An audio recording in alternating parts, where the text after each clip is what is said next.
Hello students, मैं हूं सुनील परिहार sir, study point परिवार से। और आज हम रसायन विज्ञान के कुछ महत्वपूर्ण प्रश्नों को लेकर आए हैं कक्षा 10वीं की।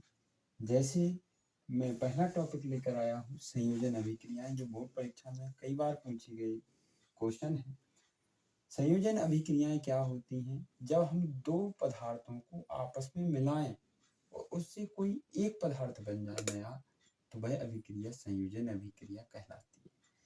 जैसे मैं आपको बता दूं कि जैसे मैंने लिखा है, वे रासायनिक अभिक्रियाएं जिनमें दो या दो से अधिक पदार्थ आपस में मिलकर एक नए पदार्थ का निर्माण करती हैं, संयोजन अभिक्रियाएं कहलाती हैं।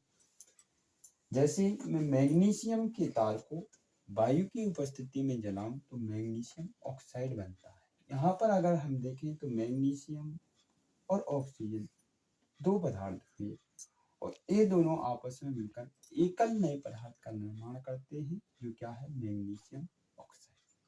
आज हम दूसरा टॉपिक लेकर आए हैं वियोजन अभिक्रिया। वियोजन अभिक्रियाएं क्या होती हैं? जिसमें कोई एकल अभिकारक दो या दो से अधिक अभिकारकों में टूट जाता है, तो उसे हम वियोजन अभिक्रिया कहते हैं।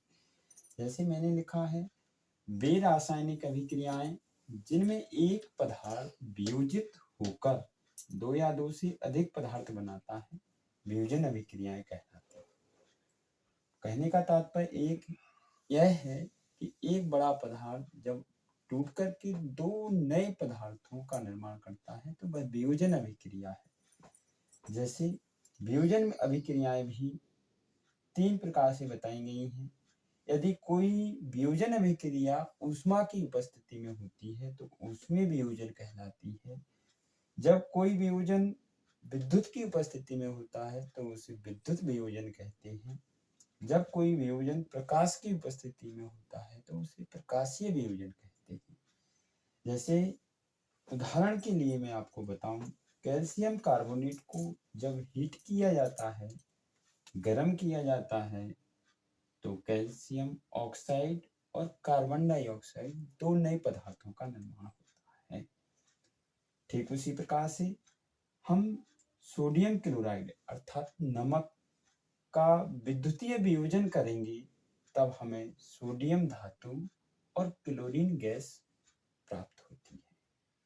ठीक उसी प्रकार हम प्रकाश की उपस्थिति में सिल्वर क्लोराइड का वियोजन करें तो जो सिल्वर क्लोराइड है वो Ag बनाता है, अर्थात सिल्वर बनाता है, जो रजत कहलाता है, और साथ ही साथ हमें क्लोरीन गैस मुक्त होती है। इस प्रकार से हमारी वियोजन अभिक्रिया होती है। विस्थापन अभिक्रियाएं क्या होती हैं? विस्थापन अभिक्रियाएं वे अभिक्रियाएं होती हैं जिसमें अधिक क्रियाशील तत्व कम क्रियाशील तत्व को विस्थापित कर देता है, मतलब उसका स्थान ग्रहण कर लेता है, विस्थापन अभिक्रियाएं कहलाती हैं। जैसे यहाँ पर लिखा भी हुआ है, वे अभिक्रियाएं जिनमें अधिक क्रियाशील तत्व क्या कर देता है, कम क्रियाशील तत्व को विस्थापित कर देता है, विस्थापन अभिक्रियाएं कहलाती हैं। जैसे आयरन और कॉपर सल्फेट। जैसे मैंने कॉपर सल्फेट का एक विलयन लिया और उसमें हमने क्या डाल दिया, आयरन यानी लोहे की कीलें डाल दी, तो होता क्या है कि ये लोहे की कीलें यानी आयरन इस कॉपर का स्थान ग्रहण कर लेती हैं और कॉपर को वहां से हटा देती हैं, जिसके कारण जो कॉपर सल्फेट की जगह कौन सा विलयन बन जाता है, आयरन सल्फेट का विलयन बन जाता है। और कॉपर सल्फेट का जैसे विलयन नीला होता है और जैसे ही उसमें हम लोहे की कीलें डाल देते हैं तो विलयन का रंग हरा हो जाता है। इससे भी निष्कर्ष निकलता है कि अधिक क्रियाशील कहीं ना कहीं कम क्रियाशील तत्व को विस्थापित कर देता है। अगला टॉपिक है हमारा, चौथा टॉपिक है द्विविस्थापन अभिक्रियाएं। द्विविस्थापन अभिक्रियाएं या उभय घटन अभिक्रियाएं क्या होती हैं? ये हमारी परीक्षा की दृष्टि से बहुत महत्वपूर्ण है। द्विविस्थापन अभिक्रियाएं क्या है? तो वे रासायनिक अभिक्रियाएं जिनमें आयनों का आदान प्रदान होता है तथा नए पदार्थों का निर्माण होता है, द्विविस्थापन अभिक्रियाएं कहलाती। ऐसे की ऐसे ही आपको परीक्षा में लिखना होगा, तब आपको जाके पूरे अंक मिलेंगे। जैसे मैंने लिया सिल्वर नाइट्रेट का विलयन लिया और सोडियम क्लोराइड लिया अर्थात नमक लिया, दोनों को जब आपस में मिलाया तो क्या होता है, जो सोडियम होता है वो सिल्वर की तुलना में बहुत अधिक क्रियाशील होता है। तो बहुत अधिक क्रियाशील होने के कारण ये जो सोडियम होता है वो नाइट्रेट का स्थान नाइट्रेट आयन के साथ क्रिया कर लेता है और सोडियम नाइट्रेट बनाता है, और जबकि सिल्वर जो होता है वो कम क्रियाशील होता है, वो क्लोरीन आयन के साथ क्रिया करके क्या बना लेता है, AgCl। तो यहाँ पर क्या हुआ है, आयनों का आदान प्रदान। तो जहाँ पर आयनों का आदान प्रदान होता है वो अभिक्रियाएं कौन सी अभिक्रियाएं कहलाती हैं, द्विविस्थापन अभिक्रियाएं कहलाती हैं। उन्हें हम उभय अपघटन अभिक्रियाएं भी कहते हैं। तो उभय अपघटन अभिक्रियाओं के नाम से पूछा जाए या द्विविस्थापन अभिक्रियाओं के नाम से पूछा जाए, दोनों के लिए सेम हमें आंसर ए देना। हम महत्वपूर्ण प्रश्न लेकर आए थे, महत्वपूर्ण टॉपिक। तो हमारा अगला टॉपिक रहेगा ऊष्माक्षेपी तथा ऊष्माशोषी अभिक्रियाएं। ऊष्माक्षेपी अभिक्रियाएं और ऊष्माशोषी अभिक्रियाएं क्या होती हैं? जैसे आप लोगों ने देखा होगा, हम मार्केट से चूना लाते हैं और उसको पानी में डालते हैं तो एकदम से उसमें से ऊष्मा निकलती है, यानी गर्माहट निकलती है। तो वे अभिक्रियाएं, वे रासायनिक अभिक्रियाएं जिनमें क्या हो, ऊष्मा मुक्त हो, कौन सी अभिक्रियाएं कहलाती हैं, ऊष्माक्षेपी अभिक्रियाएं कहलाती हैं।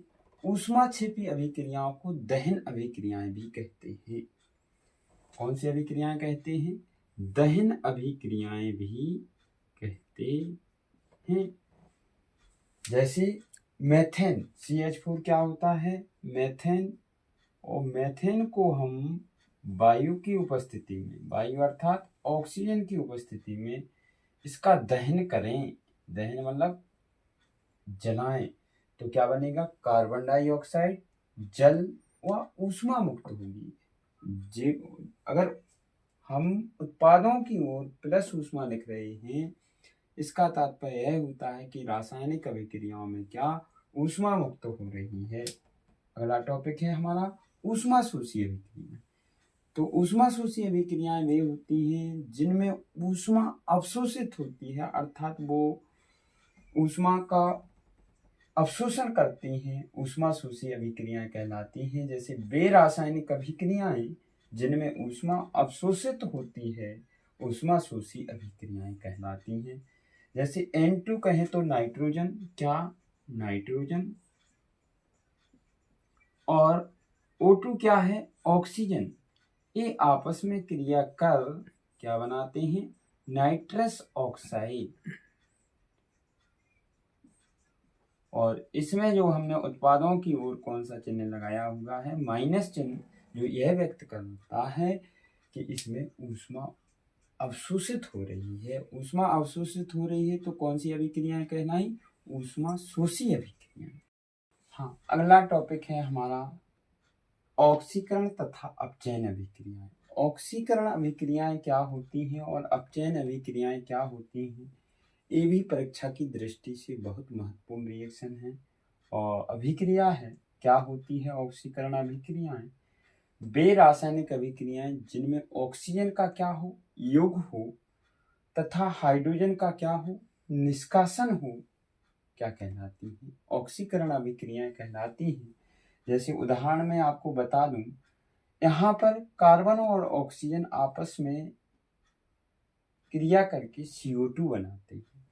तो यहाँ पर देखिए ऑक्सीजन का योग हो रहा है, ऑक्सीजन का योग क्या कहलाता है, ऑक्सीकरण कहलाता है। और यहाँ पर जो हम हाइड्रोजन सल्फाइड और क्लोरीन ले रहे हैं, यहाँ पर क्या हो रहा है, यहाँ से हाइड्रोजन सल्फाइड से हाइड्रोजन निकल रही है।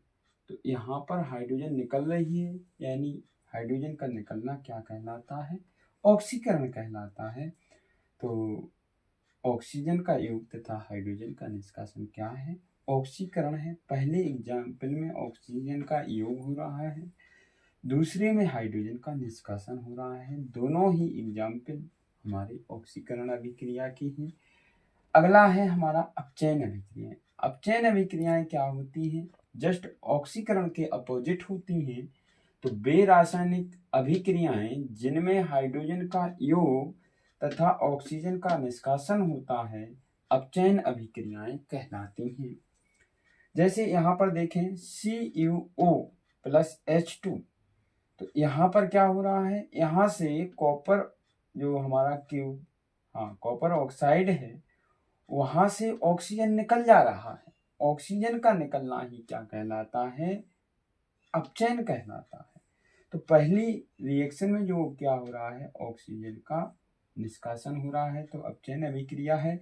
दूसरी अभिक्रिया में Cl2 प्लस H2 यानी यहाँ पर हाइड्रोजन का योग हो रहा है, तो क्या हो रहा है? अपचयन हो रहा है। तो कहने का तात्पर्य ऑक्सीकरण क्या होते हैं, अपचयन क्या होते हैं, एक दूसरे के अपोजिट होते हैं। वही बहुत ही महत्वपूर्ण रिएक्शन होती है।